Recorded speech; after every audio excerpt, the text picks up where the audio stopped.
और नमस्कार दोस्तों, स्वागत है आपका इस नए वीडियो में। इस वीडियो में हम बात करने वाले हैं कि पेनी स्टॉक्स में क्या हमको इन्वेस्टमेंट करनी चाहिए या फिर नहीं। देखो दोस्तों, पेनी स्टॉक जो होते हैं वो 1 रुपये से लेके 10 रुपये के बीच बीच में होते हैं। 50 पैसे के भी हो सकते हैं ऐसे तो, मतलब 10 रुपये से नीचे नीचे जो स्टॉक्स होते हैं वो पेनी स्टॉक होते हैं, ठीक है। तो ये स्टॉक मेरे हिसाब से बहुत ही खतरे वाले स्टॉक होते हैं। रीज़न्स आपको मैं बताऊंगा पेनी स्टॉक आखिर ख़तरे में क्यों होते हैं। एक तो सबसे पहले इनमें लिक्विडिटी बिल्कुल नहीं होती। मतलब अगर आज आपने बाय कर लिया तो आपको नहीं पता यार ये कब भागेगा। इसमें कोई चार्ट नहीं बन रहा होता, कोई पैटर्न नहीं बन रहा होता, कुछ भी नहीं होता इसमें।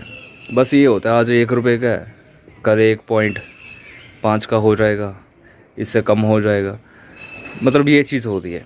या फिर वहीं का वहीं खड़ा रहेगा, बढ़ेगा ही नहीं, वहीं का वहीं। लिक्विडिटी बिल्कुल नहीं होती। मान के चलो आज आपकी सोच ये है कि मैं 1 रुपये के 5-10 हज़ार शेयर ख़रीद लेता हूँ, 1 रुपया भी बढ़ जाएगा तो मेरा पैसा डबल हो जाएगा। तो आज आपने जैसे ख़रीद लिया, कल को मान के चलो फॉर एग्ज़ाम्पल, वैसे तो ऐसा बिल्कुल नहीं होता, अगर मान के चलो हो भी गया, कल वो 2 रुपये का हो जाता है तो आप बेच नहीं पाओगे क्योंकि ख़रीदने वाले नहीं होते, लिक्विडिटी नहीं होती बिल्कुल भी, बेचा ही नहीं जाएगा वो स्टॉक। मेरे साथ ये चीज़ हुई है, ठीक है। तो इन शेयरों में ख़रीदार बहुत ज़्यादा कम होते हैं, बेचने वाले बहुत ज़्यादा कम होते हैं। तो ये तो पहला रीज़न हो गया कि इस वजह से हमें पेनी स्टॉक बाय नहीं करने चाहिए। दूसरा होता है कि हमारे पास इन कंपनीज़ के बारे में हमारे पास जो नॉलेज होती है वो कम होती है। अभी आप जिस कंपनी का स्टॉक उठा रहे हो, 1-2 रुपये का स्टॉक उठा रहे हो, वो कंपनी क्या करती है क्या नहीं, क्या उसकी बैलेंस शीट, क्या उसका प्रॉफिट है, कुछ नहीं हमको पता होता। तो ऐसी कंपनीज़ के बारे में हमें कुछ नहीं पता होता और बिन कुछ जाने किसी भी कंपनी में फिर इन्वेस्टमेंट करनी बहुत ही बेवकूफ़ी वाला काम हो जाता है। तो ये दूसरा रीज़न हो गया। अभी तीसरा रीज़न ये है कि कीमतें जो इसकी होती है ना, वो बहुत जल्दी ऊपर भी जा सकती हैं, बहुत जल्दी नीचे भी आ सकती हैं, क्योंकि ये पेनी स्टॉक होता है। अभी मान के चलो कोई 5-10 हज़ार करोड़ लेकर कोई बैठा है और उसने एक झटके में उस शेयर को ऊपर कोई तरफ पहुंचा दिया कि आज ये शेयर ऐसे उठा दिया।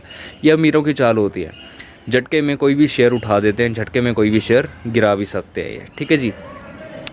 तो मान के चलो आपने बाय कर रखा है, ये आपकी कीमतें आपकी बढ़ गई, लेकिन बेच नहीं पाओगे तब आपका शेयर उस प्राइस पे कोई ख़रीदने वाला नहीं बैठा रहेगा, बहुत दिक्कत आएगी, पैसा फंस भी सकता है यहाँ पे आपका, ठीक है।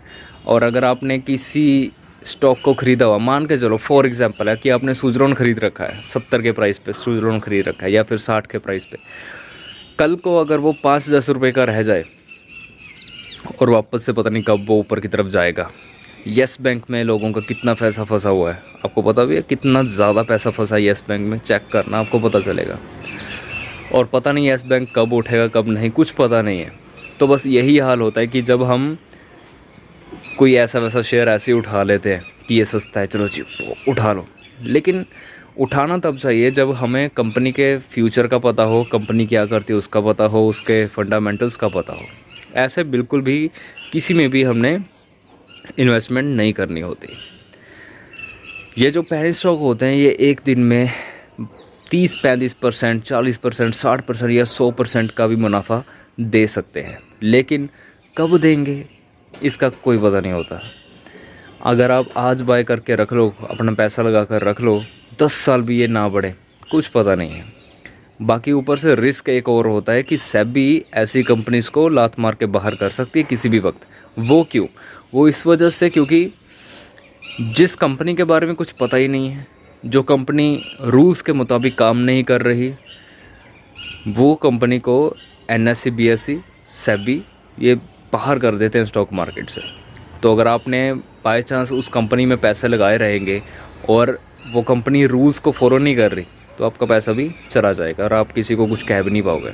तो ये चीज़ है कि आपको नहीं करनी है फिर ऐसे शेयरों में इन्वेस्टमेंट।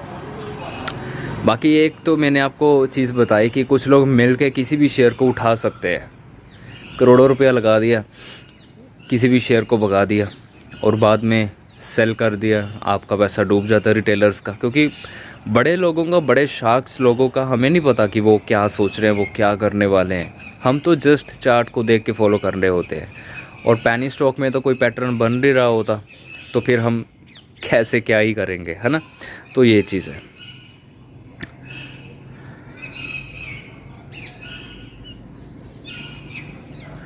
बाकी जो सेबी होती है, सेबी ऐसे 1-2 रुपए वाले स्टॉक्स पे बिल्कुल भी नज़र नहीं रखती। मतलब नज़र रखती है, उस तरीके से नज़र नहीं रखती जैसे कि बहुत बढ़िया स्टॉक्स पे वो नज़र रखती है। तो जब सेबी ही इन स्टॉक्स को सीरियसली नहीं लेती, तो एक आम इंसान कैसे बिन मतलब की इन्वेस्टमेंट कर सकता है वहाँ पे, है ना। तो ये बहुत ज़्यादा रिस्की हो सकती है चीज़।